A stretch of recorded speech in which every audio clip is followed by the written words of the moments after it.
New legislation could ban the use of RV and portable generators. We're gonna break down what that means for RVers in this video, so you're gonna wanna stay tuned. We are Charity, Ben, Dakota, and Trinity. We decided we didn't want to wait for a life of adventure. So in 2017, we bought our first RV and set off to live a life of travel in the USA. We've visited over 38 states in 3 years and have many more to go. Follow along to learn all the best places to see, RV and travel tips, and much more. There is legislation that would compel the California Air Resources Board to adopt regulations by this coming July to prohibit emissions from all small off-road engines, including portable generators. Now, Assembly Bill 1346 in California is intended to push the use of battery-operated lawn and garden equipment, but it's also going to result in banning the sale of portable generators in the state of California as soon as 2024. Now, according to the definition of the proposal, this bill will ban the use of generators installed in most motorhomes and other motorized RVs. RVers who travel with trailers and fifth wheels would also be unable to use portable generators. This proposal is not designed to leave RVers and those who rely on off-grid power high and dry. No, of course not. You'll just need to switch over to something called a Z generator. So, what is a Z generator? Well, ZEE stands for zero emission equipment. So before we talk about what Z generators are, we did want to take just a quick minute here to thank the sponsor of today's video, campgroundviews.com. Campgroundviews.com is our new go-to tool when booking campgrounds, especially those campgrounds in national parks, national forests, and other areas where reservations are booked through the recreation.gov website. Because campsite descriptions are not always helpful, we've showed up to many a campsite to realize there's obstacles in the way of our slides, or found out that if we had only known that Site 3 on Loop C had a lake view, well, we would have booked that site instead. Well, campgroundviews.com is like Google Street View that takes you on a virtual tour of the campground and lets you see the campsite before you actually book it. We can now make sure when we book a campsite, it is the best site for our size RV. You can learn more about campgroundviews.com at the link in the description below.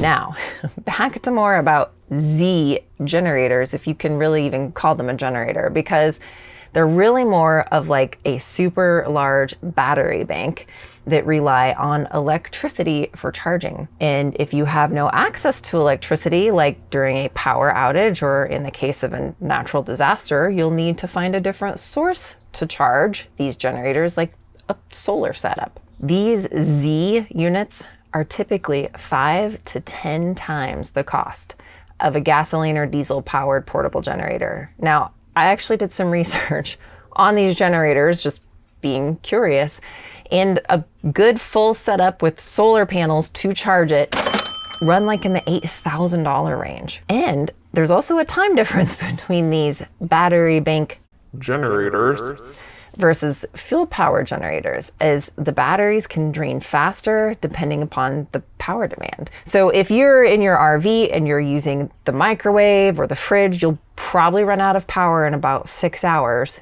using one of these types of generators. And remember, most of these portable Z generators are going to take anywhere from 12 to 24 hours to charge on solar. So if you plan on RVing in the state of California in the next 1 to 2 years, you're gonna have a couple of different options.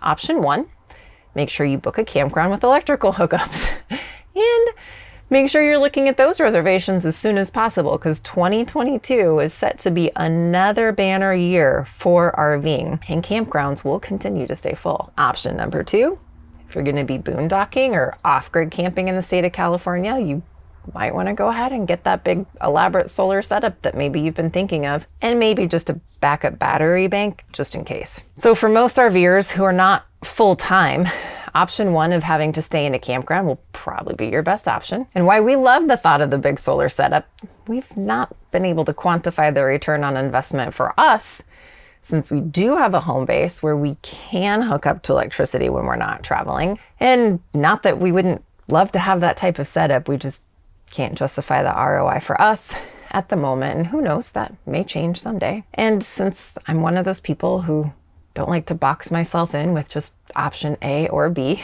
I always like to think that there's an option C and a D, and this might be something like choosing someplace to RV other than the state of California, or visiting sooner versus later before these regulations take effect this coming summer. And I'm gonna leave some links below where you can do more research on this subject for yourself. And if you're looking for a portable solar power bank, we do love our unit from To Go Power, which works great for powering things like laptops and charging cell phones. And you can learn more about To Go Power on our partners page, which we'll leave a link below for that as well. Also, while you're there, check out the new merch, Experiences Over Things, available just in time for Christmas, and our hashtag Grateful shirts. I'm gonna put some videos about RVing in California right up here, and you can subscribe right over here.